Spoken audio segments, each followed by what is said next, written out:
Hello, today I'm speaking with Ms. Boozer, an elementary teacher with 3 years of experience in the field of education. How are you, Ms. Boozer? I'm good. How are you? Just great. Our first question is, what made you want to become a teacher? I wanted to become a teacher for the simple fact of growing up, coming from a hardship. I wanted students to be able to see me as a person and know that even if we come from hard backgrounds, those backgrounds don't define us as individuals, that we can be anything we want to be. What do you currently teach and how long have you been teaching? I've been a paraprofessional or a teacher assistant. The last 2 years I've been a teacher assistant, but teaching computer science and coding, where I maintain my own classroom, create my own curriculum, and classroom management. What's something about teaching that surprised you once you started? Surprised me once I started.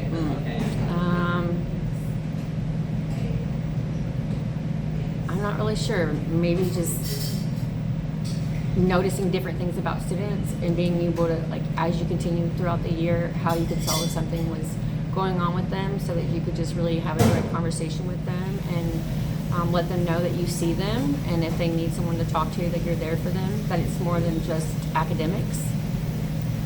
Is teaching harder than you expected? Why or why not? Absolutely. I don't think so much that the teaching is the hard part. To me, that's the easy part. The hard part is the support, the management, and working with kids on all different levels as far as behavioral and home life and things like that. That's what makes the job more difficult than anything. But you can still accomplish what you're trying to do. What has changed the most in education since you have started? The biggest change I see is when it comes to discipline. By having teacher support from administration being there for us when we have problems with our students, and then what actual consequences are put in place to the students who are causing issues. That's where I see the biggest change. Also, the fact that the No Child Left Behind Act, I can understand that it was there for a purpose, but I think that it's really crippled the education system, because we have students that are going from a kindergarten level to first to second and third, but yet they're still only on a kindergarten level, but they're still being pushed to another grade.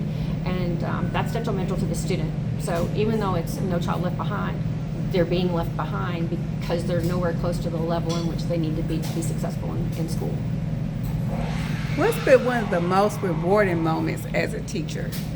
Those aha moments when a student comes to you and they're like, hey, you taught this in class and now I looked and I can see it. So just knowing that your students were listening to you and that they got what you were teaching them.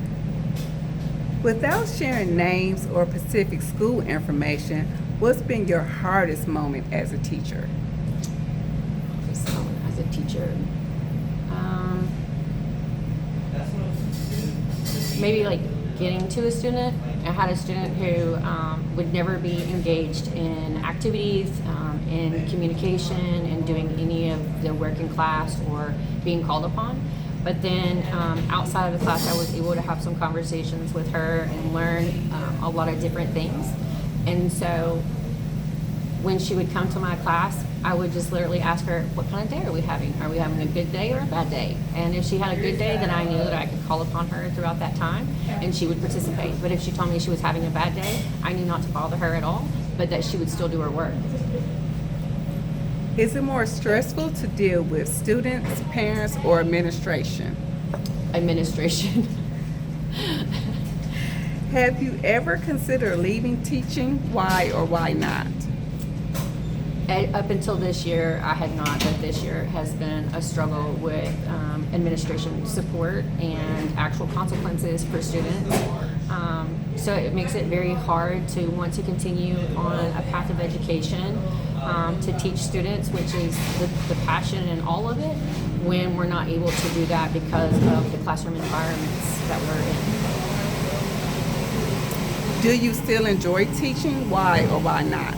I do. I love being able to connect with students to help them meet their goals and I just recently did a project with my 4th, 5th, and 6th graders where I had them do a presentation to tell me what they wanted to be when they grow up.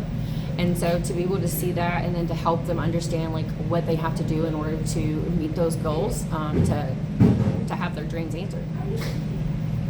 Do you think your salary is fair based on working 10 months out of the year? I think if I was a licensed teacher, my pay would probably be completely different. But as a teacher assistant, making less than $17,000 a year is very hard. If I didn't have the support of my husband, then there would be no way that I would be able to work on this type of salary. If you could change one thing about education, what would it be? Oh, parent engagement. Having the support of parents, having parents understand that we're not there for their children to be in trouble. We literally want to help their children.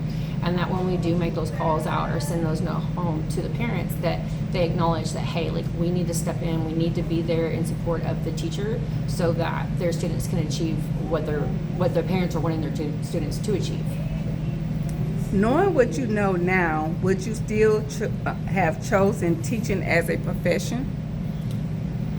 That's a hit and miss. Right now, I am in question on if this is the degree that I want to pursue. But then when I think about my students, I want to be there for them. I want to see them succeed in life. I want to see them meet those milestones. And I want to be able to say, hey, look, I see where you're at. This is where I was, and here I am today. What advice would you give to a struggling teacher? To seek out a teacher who has more tenure, that they've been there longer, who have great classroom management, going and asking, for advice, asking if maybe that teacher could come in and observe them, or you go and observe them to see what their classroom management is like. To not give up, that, our bad days are bad days. It's not a bad year. It's not a bad semester. It's not a bad 9 weeks. It's a bad day, and we can always change those days into better days. So don't just sit in that moment. What keeps you motivated to continue teaching? Knowing that you're making a difference in a student's life, that I like being on duty in the mornings, either at the bus or car rider, because I want to be that smiling face when those students come off. I want to be the person that they see and they're like, oh, look, Miss Boozer, like she's there and she notices me, and that they count and that they matter, and that's important to me. What's one thing you do for self-care to keep you motivated? The Bible. I do a lot of Bible studies, reading in the morning with my husband, and a lot of prayer that continues to push me through. Is there anything else you would like to share that will help a fellow teacher? Don't give up. When we have those moments where we're ready to throw in the towel, go home, think about it, ponder on it, pray on it, and ask God to guide you through. And He'll give you that. You just have to be listening and prepare yourself. You might not get that answer overnight, but you just continue to do what you're doing. Don't give up on the kids. It's not about the administration. It's not about any of it. Don't give up on those kids because they need you. Well, thank you so much, Ms. Boozer, for this interview, and I'm pretty sure your advice and what you said today would definitely help another teacher. Thank you. You're welcome.